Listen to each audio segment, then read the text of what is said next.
I never thought silence could lie. My house was quiet, too quiet, the kind of place that, once you close the door, makes you feel safe, cut off from the noise of the world. Lights that turned on by themselves at dusk. A friendly voice that answered when I asked for the weather. A small robot that roamed the floors every morning, as if watching over the place while I was gone. Comfort, control, security. That's what I believed. The night everything changed, nothing extraordinary happened. At least not on the surface. I got home tired, dropped my keys on the table, and asked the smart speaker to play some soft music. It did, like always. Then I talked on the phone, walked around the house, thought out loud. Private things. Things I would never repeat in front of another person. I never gave the command to record. Days later, while scrolling through an app one almost never opened, I noticed something strange. An unlabeled audio file. No clear date, no prior command. Just a few seconds stored as if someone or something had decided they were worth keeping. I assumed it was a glitch. I pressed play. First silence, then my own voice, tense, agitated. I didn't remember speaking like that. There was heavy breathing, footsteps, a dull udar against some surface, and then a sentence that froze my blood, spoken very close to the microphone. It wasn't supposed to happen like this. I didn't remember saying it. I didn't remember that night. I closed the app and looked around. The speaker was still there, motionless. The robot vacuum rested quietly in its dock. The lights were off, obedient. Everything looked normal. But for the first time, I understood something unsettling. While I forgot, my house did not. And if that was only a fragment, what else had it decided to keep in silence? After listening to that recording, I started noticing things I had always ignored. It wasn't instant paranoia. It was slower than that, more dangerous, a creeping feeling that my house knew more about me than I knew about myself. I opened other apps, the one for the speaker, the cameras, the robot vacuum. I had never bothered to explore them in detail. I trusted default settings, unread terms and conditions, that comforting word, automation. That's when I saw the logs. Audio fragments triggered by mistake. Short clips, only seconds long, saved whenever the system detected unusual activity. Unusual for whom? It didn't say. They were just there, lined up chronologically like pieces of a puzzle I never agreed to solve. I heard arguments, my voice raised, long silences, a nervous laugh I didn't recognize as my own until the third time I replayed it. In one clip, I could clearly hear someone else breathing, but I lived alone. The cameras weren't reassuring either. They showed nothing obvious, just brief clips. Lights turning on at strange hours, shadows crossing the hallway, the bathroom door closing by itself. The system labeled them motion detected.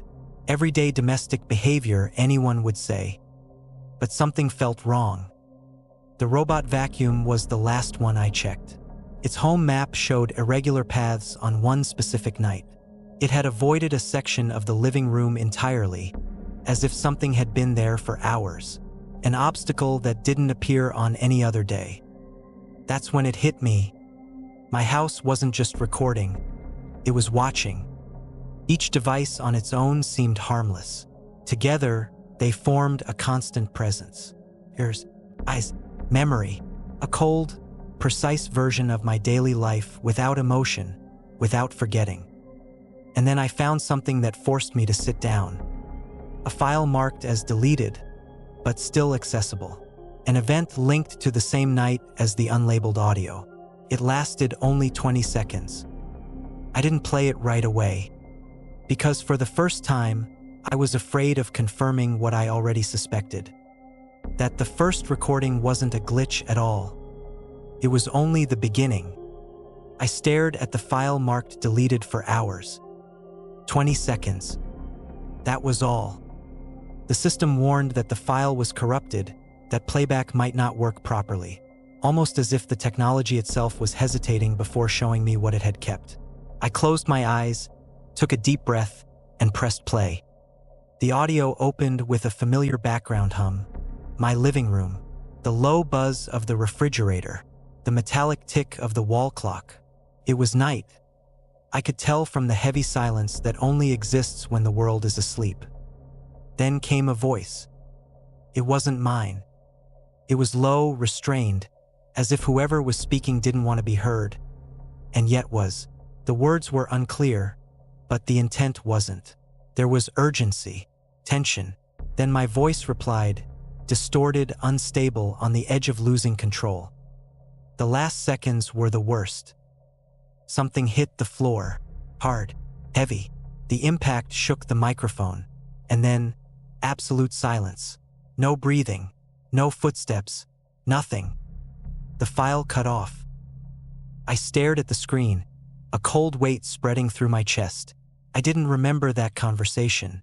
I didn't remember that person, but the sound was real, too real to be a system error. So I cross-checked the data. The camera logs showed an activation at the exact same time. One camera recorded for precisely 3 seconds. The image showed a dark hallway and a shadow standing in front of the living room door. It didn't move. It didn't enter or leave. It just stood there. The robot vacuum confirmed it. During that same time window, it avoided the living room for nearly 2 hours, as if something or someone had occupied that space without moving. 3 devices. 3 different records. 1 single night. The house was reconstructing something my mind had erased. And then the most terrifying thought hit me. No one had reviewed these files before. No one had connected them. No one had asked the right questions. Because if what they showed was true, then that night didn't end the way I had always believed. And someone, whether it was me or someone else, had made sure I wouldn't remember it. I wasn't searching for answers anymore. I was rebuilding a timeline. I lined up every log, every timestamp, every automated note, minute by minute, like evidence in a silent trial where my memory was the one on the stand. The smart speaker marked the beginning. 10:47 p.m. accidental activation. Not a command, raised voices. The system labeled it heated interaction detected. Cold. Clinical. The cameras followed. 10:51 p.m. The hallway. 3 seconds of footage. Darkness. A shadow standing just outside the living room. No movement. The system stopped recording because nothing significant happened. Nothing significant. Then the robot vacuum. Its log was the most precise of all. From 10:49 p.m. until well past midnight, it registered a persistent obstruction in the living room. 2 hours. Same coordinates. Same spot. I zoomed in on the map. The obstruction wasn't near the couch. Not near the table. Not near any piece of furniture. It was in the center of the room, where nothing should have been. I replayed the deleted audio again, this time slowing it down, isolating frequencies. Just before the impact, buried under static, a sentence finally became clear. Soft, shaking. Please just wait. It wasn't a threat. It was fear. The sound that followed no longer felt accidental. It wasn't something falling. It was final, heavy, decisive. After that moment, every human sound vanished from the logs. But the house stayed awake. Lights turned on automatically. Motion sensors armed and disarmed. Systems ran their routines, indifferent, methodical, while something in the living room remained unmoving for hours. That's when it fully sank in. The devices hadn't just recorded what happened. They had recorded what didn't happen afterward. No movement. No voices. No corrections. Just time passing. Technology doesn't lie. It doesn't feel panic. It doesn't forget.